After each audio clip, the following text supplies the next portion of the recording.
안녕하세요. 오늘은 베레시트 창세기의 신빙성에 대해서 마지막으로 한 번만 더 생각해 보기로 하겠습니다. 베레시트 창세기를 히브리어 원문으로 보면은 족보와 역사를 뜻하는 이 톨레도트라는 단어가 베레시트 전체 이야기의 주된 전환점들에서 10회 이상 사용되었습니다. 이는 베레시트가 역사적인 책이라는 점을 가일층 강화시켜 주지요. 톨레도트 계보 역사라는 의미니까요. 그런데 역사책에는 저자의 사관이 들어가 있습니다. 저자의 사관이 없는 역사책은 단순한 옛날 이야기의 나열로서 역사 자료일 수는 있으나 역사책이라고 보기는 어렵겠죠.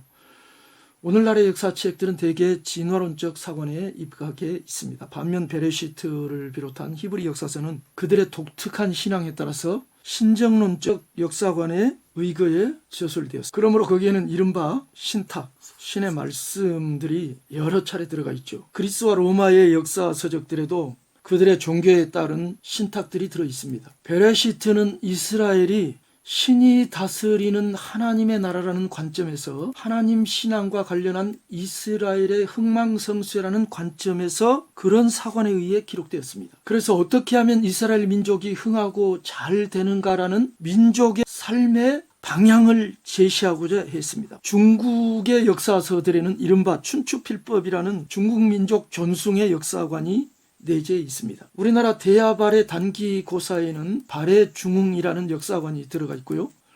삼국사기에는 김부식의 사대주의적인 역사관이 내포되어 있습니다. 조선왕조실록도 그런 사대주의적인 사관에 의해 편찬되었습니다. 그러나 사관이 다르다고 해서, 사관이 특별하다고 해서 과거에 일어난 역사적 사실이 변개되거나 변조되거나 뒤바뀌는 것은 아닙니다. 어느 사관에 입각해 역사책을 쓰든 언제나 과거에 일어난 사실을 정확하게 기록상에 재생하는 것이 모든 역사가의 기본 임무입니다.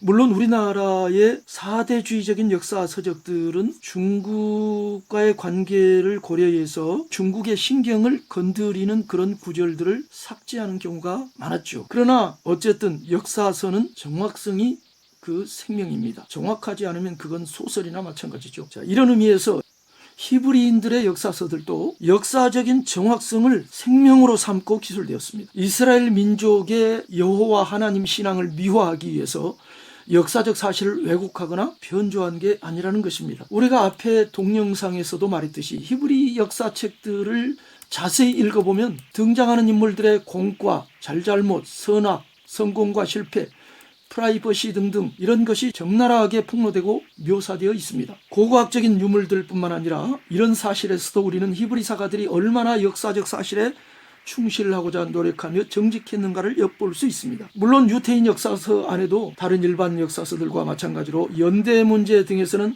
상호 불일치하는 기록들이 있습니다. 예를 들어서 베레시트, 창세기에서 히브리 직계 조상들의 연대가 마소라 본문과 70인 역본 등에서 서로 차이가 납니다. 이런 불일치는 사가들이 그만큼 역사의 정확성을 기하고자 애썼다는 표식입니다. 날조하는 기록들은 서로의 불일치를 없애고자 합니다. 그러나 역사에 충실한 기록들은 선대 기록에서 차이가 나는 부분이 있고 그 문제를 해결할 수 없을 경우 그것을 조화시키거나 변경하지 않고 그대로 인용해 기술합니다. 이런 면에서도 히브리 역사서들의 정직성을 엿볼 수 있습니다. 사실 고대의 역사를 기록한 일반 서적들은 여러 가지 역사적 오류를 담고 있죠. 역사가 승자의 기록에 의해서 왜곡되기도 하고 와전되기도 하고 사가의 기록에 실수가 들어갈 수도 있기 때문입니다. 플루타르코스의 역사 인물 기록도 정직을 기하고자 과거사에 대한 몇몇 이설들을 다르면 다른 그대로 소개했죠. 우리가 고대 역사책들을 의심하기 시작하면 우리는 고대 역사를 전혀 연구할 수 없습니다. 고대 역사를 연구할 때 가장 중요한 것이 1차적 자료인 문서 사료가 있을 경우, 그리고 그것이 고고학적인 사실들과 명백히 상반되지 않은 경우, 또 기록 간에 상호 모순되는 차이가 크게 나지 않을 경우 일단 그 기록을 신뢰해야 한다는 것입니다. 인간의 의심이란 한도 끝도 없어서 의심만 하고 앉아있으면 역사는 바르게 연구되지 않고 오히려 날조되고 새롭게 변조될 우려가 많습니다. 후대인들이 선대의 기록을 믿지 못하고 계속 의문을 제기하면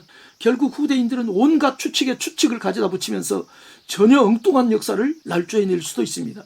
우리가 이스라엘 역사서들에 접근할 때도 고대 기록에 대한 이런 신뢰가 필요합니다. 더구나 히브리 역사서들은 고고학적 유물에 의해 그 기록의 진실성과 신빙성이 놀랍게 입증되지 않았습니까? 나아가서 신약시대의 유대 학자들뿐만 아니라, 신약시대라는 것은 예수 그리스도가 이 땅에 오신 이후의 시대를 말합니다. 신약시대의 유대 학자들뿐만 아니라 특히 예수 그리스도와 그의 제자들은 구약 성경 역사서들의 신빙성에 의문을 제기한 적이 전혀 없고, 오히려 그 책들이 신의 감동으로 기록되었다고 말함으로써 그 책들의 가치와 위상을 극히 중요하고 거룩한 경전으로서 높였습니다. 참 종교의 경전이 되기 위해서는 역사적 정확성이 필수적으로 그 책 안에 내포되어야 합니다.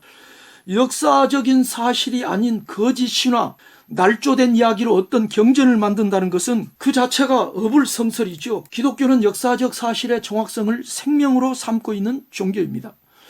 예수 그리스도의 역사적인 동정녀 탄생, 삶과 죽음, 역사적인 부활은 기독교의 생명 그 자체입니다. 만일 예수 그리스도의 생애에 관한 성경 기록이 거짓이라면 기독교는 그 즉시 무너집니다. 우리가 베레시트 창세기 기록의 역사성에 무게를 두는 이유 가운데 하나도 그것입니다. 베레시트 창세기에 중대한 오류가 들어가 있다면 역사 연구는 고사하고 기독교의 원초적인 뿌리가 흔들리다가 무너지게 됩니다. 그만큼 이 베레시트 창세기는 기독교 안에서도 그렇게 중요한 책입니다. 우리가 우리 역사를 연구함에 있어서 베레시트의 입각에서 창조론적인 사관을 피력하고 있기 때문에 지금까지 베레시트의 신빙성에 대해서 살펴보았습니다. 감사합니다.